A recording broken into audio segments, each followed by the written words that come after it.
ஓம் சாந்தி.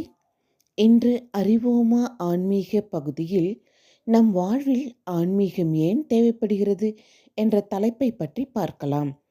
ஆன்மீகம் என்பது ஆத்மா மற்றும் இறைவனை பற்றிய அறிமுகத்தின் ஞானமாகும்.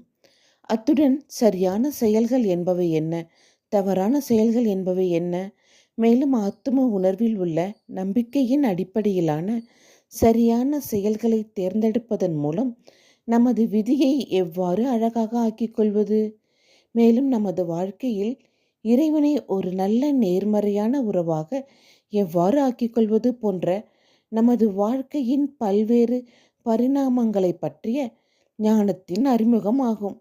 நம்முடைய நிகழ்கால வாழ்க்கையில் ஆன்மீகம் ஏன் தேவைப்படுகிறது என்றும் எப்படி அது வேறுபாட்டை உருவாக்குகிறது என்றும் ஆராயலாம். பகுதி 1. உலகில் எதிர்மறையான சூழ்நிலைகளின் எண்ணிக்கை அதிவேகமாக அதிகரித்து வரும். அதே வேளையில் ஆத்ம சக்தி குறைவதால் அவற்றை எதிர்கொள்ளும் நமது உள்மனதின் வலிமை அல்லது சக்தி குறைந்து கொண்டே இருக்கும் நேரத்தில் நாம் இருக்கிறோம். இந்த இரண்டு காரணிகளும் நமது மன அழுத்தத்தை அதிகரித்து நம் வாழ்க்கையை மேலும் மேலும் கடினமாக்குகின்றன. நமது மன அழுத்தத்தை குறைத்து நம் வாழ்க்கையை எளிதாக்கக்கூடிய ஒரே தீர்வு ஆன்மீகம்தான். பகுதி 2. மேலும் நாம் வேகமாக நம் வாழ்க்கையை வாழ்ந்து வருவதால் நமது எண்ணங்கள், ஆரோக்கியம், செல்வம், உறவுகள் மற்றும் பாத்திரங்கள் ஆகியவற்றின் தரம் குறைந்து கவலையிலும் சோகத்திலும் நம்மை காண்கிறோம். ஏனெனில் இந்த 5 பரிமாணங்களும் மீண்டும் மீண்டும் நம் கவனம் தேவைப்படுகிறது. ஆன்மீக ஞானத்தை கேட்பதன் மூலமும் தியானம் செய்வதன் மூலமும் மட்டுமே இந்த பரிமாணங்கள் அனைத்திற்கும் தீர்வு கண்டறிந்து அவற்றை எல்லா பிரச்சனைகளிலிருந்தும் விடுவிக்க முடியும். பகுதி 3. இறைவனால் கொடுக்கப்பட்ட அழிவற்ற உலக நாடகத்தின் ஞானத்தின்படி நாம் இருக்கின்ற இந்த நேரமானது ஆத்மா பல பிறவிகளை எடுத்து தனது பயணத்தை முடிக்கின்ற கடைசி நேரமாகும்.